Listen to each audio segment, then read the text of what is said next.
И здесь большой урок нам, что вещи, которые являются для нас искушением, фитной, что нужно отдаляться от этих вещей.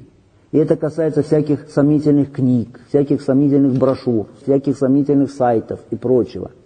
Там, где нет, сказал Аллах и его посланник, сказали предшественники. Там, где нет слов уляма раббаниин, то есть набожных ученых, не нужно читать это. Не нужно считать себя стойким и способным выдержать фитну. Сколько людей, которые начали делать это и потом сбились с прямого пути. Не нужно считать себя сильнее, чем Кааб бин Малик. Сколько людей, которые начинают читать разные брошюры, разные книги, разные сайты, которые не являются словами ученых, которым можно доверять.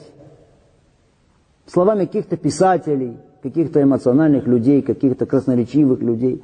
И сбиваются потом с пути.